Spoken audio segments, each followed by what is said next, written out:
위원장님, 지난 10월 15일 날 발표됐던 부동산 대책 관련해서 질문 좀 드리겠습니다. 오늘 총론으로 좀 질문 드리겠습니다. 그 내용은 뭐 잘 아시다시피 서울 전역 25개 자치구하고 경기도 12개 지역을 3중 규제 지역으로 묶었는데요. 제일 큰 건 아마 주택담보대출 한도가 대폭 축소됐다는 겁니다. LTV가 기존 70에서 40% 낮아졌고, 그다음에 위원장님 말씀하신 대로 10억 초과 25억 주택은 4억, 20억 초과에서는 2억으로 이제 대출이 조정되지 않았습니까?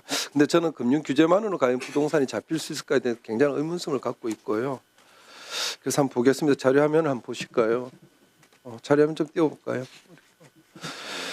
지난 6.27 부동산 대출 규제한 다음에 처음 한 달간 집값이 좀 잡혔어요. 그러다 지금 9월 29일 기준으로 보면 거의 주간 상승률이 0.43%, 그 전까지 44% 거의 회복됐죠, 그죠? 그러면 이건 결론적으로 한국은행에서 말했다시피 6.27 대책의 집값 억제 효과가 과거 문재인 윤석열 정부보다 제한적이라 평가했듯이 저는 굉장히 의문이 들고요. 만약에 이번 제재로 또 만약에 집값이 안 잡히면은 일각에서 요구하는 보유세처럼 이런 더 강력한 금융 규제가 도입되지 않을까 그런 의구심도 듭니다.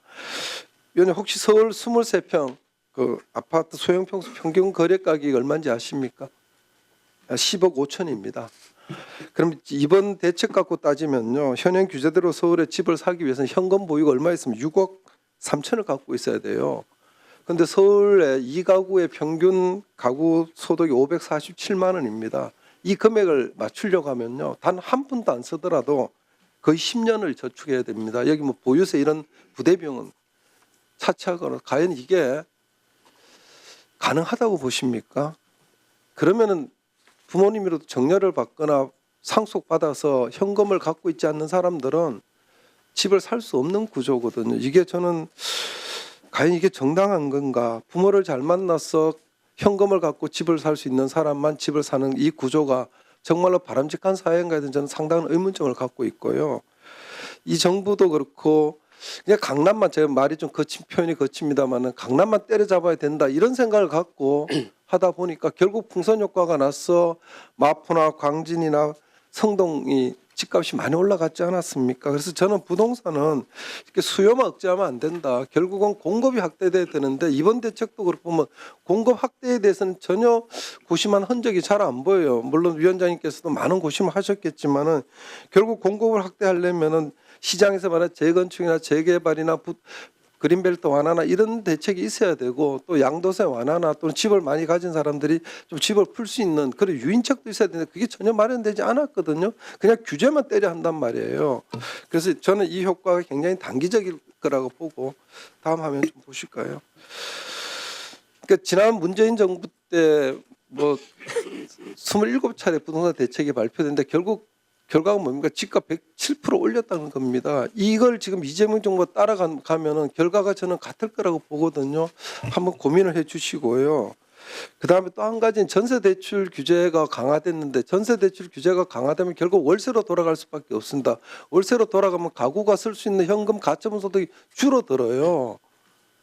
결국 그러다 보면 집값 상승을 또 일으킬 수 있는 요인이 되거든요. 제가 여기 저 위원장님 비롯해서 부인장이 계시고 7분들 계시는데 이분들 제가 집 조사해 봤어요. 여러분들 갖고 계신 거 제가 굳이 말씀드리지 않겠습니다. 그리고 지금 화면 보실까요? 지금 보면은 다음 화면 좀 보실까요?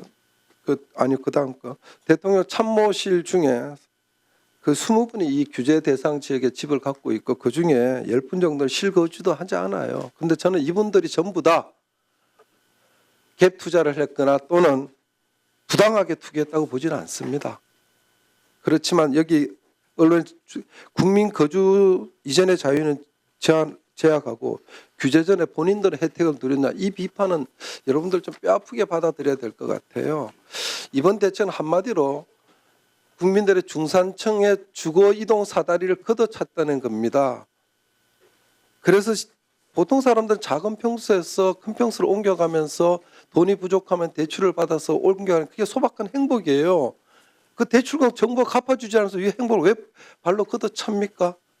그래서 이번 정책을 보고 뭐라 그러냐면 부동산 정책을 세우랬더니 정책은 안 세워 부동산 철책을 세웠다는 겁니다.